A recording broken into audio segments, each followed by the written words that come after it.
Doni Salmanan ditetapkan sebagai tersangka dugaan kasus penipuan berkedok trading binary option Quotex oleh Barreskrim Polri pada Selasa 8 Maret 2022.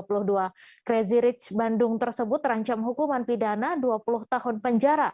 Doni Salmanan terancam pasal berlapis terkait kasus tersebut. Untuk mengetahui info lebih detailnya, sudah bergabung bersama kami rekan jurnalis Tribun News, Iqman Ibrahim yang akan menyampaikan laporannya. Silakan, Iqman. Baik, benar sekali. Memang Direktorat Tindak Pidana Siber Barreskrim Polri menetapkan Crazy Rich Bandung, Doni Salmanan sebagai tersangka dugaan kasus penipuan berkedok trading binary option melalui platform Quotex. Penetapan tersangka itu setelah penyidik memeriksa Doni Salmanan selama kurang lebih 13 jam dari Selasa kemarin pagi hingga Selasa kemarin malam. Selesai diperiksa, memang penyidik langsung melakukan gelar perkara dan kemudian memutuskan menetapkan Doni Salmanan sebagai tersangka. Selesai menjadi tersangka juga penyidik langsung menahan Doni Salmanan. Dia kini langsung mendekam di rutan Barreskrim Polri selama 20 hari ke depan dalam rangka pemeriksaan. Adapun alasan penahanan Doni Salmanan karena dikhawatirkan yang bersangkutan melarikan diri ataupun menghilangkan barang bukti. Di sisi lain, memang tadi kemarin malam penyidik langsung menyita barang bukti berupa akun YouTube milik Doni Salmanan yang bernama King Salmanan sebagai barang bukti. Selain itu juga penyidik juga menyita barang bukti lain seperti bukti transaksi flash disk yang berisikan video yang pernah diunggah Doni Salmanan yang terkait dengan trading binary option di akun YouTube pribadinya. Adapun memang penyidik kemarin sempat mengutarakan bahwa Doni Salmanan memiliki banyak member yang tergabung dalam grup Telegram.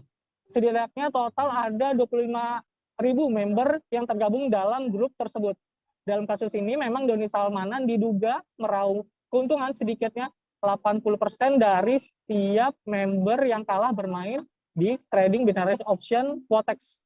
Karena itu memang Barreskrim selanjutnya bakal menyita seluruh aset-aset milik Doni Salmanan yang diduga dari hasil kejahatan tersebut, termasuk aliran dana yang diterima orang-orang terdekatnya. Dalam kasus ini memang pasal yang disangkakan terhadap Doni Salmanan termasuk dalam pasal 45 ayat 1, Junto 28 ayat 2 tentang Undang-Undang ITE, atau pasal 378 KUHP dan pasal 3 Undang-Undang Nomor 8 Tahun 2010 tentang tindak pidana pencucian uang. Dalam pasal tersebut ancaman hukuman maksimal yang bakal dijerat terhadap Doni Salmanan selama 20 tahun penjara. Demikian, Mei. Terima kasih Iqman Ibrahim atas laporan Anda dan Tribuners. Wartawan kami juga telah menghimpun wawancara dengan Karopenmas Divisi Humas Polri. Berikut tayangannya untuk Anda. Update penanganan kasus DMT alias DS.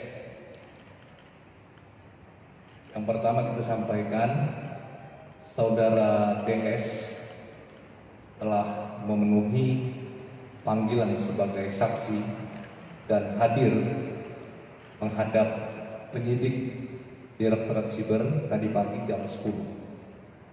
Tentunya dilakukan prokes sebelum dilakukan pemeriksaan, dilakukan swab dulu dan hasilnya negatif.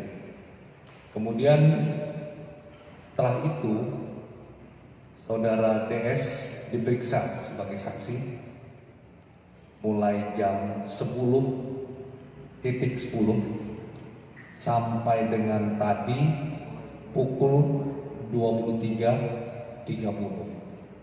Pemeriksaan berlangsung lebih dari 13 jam. Namun dalam masa pemeriksaan tersebut tentu diselingi waktu isoman.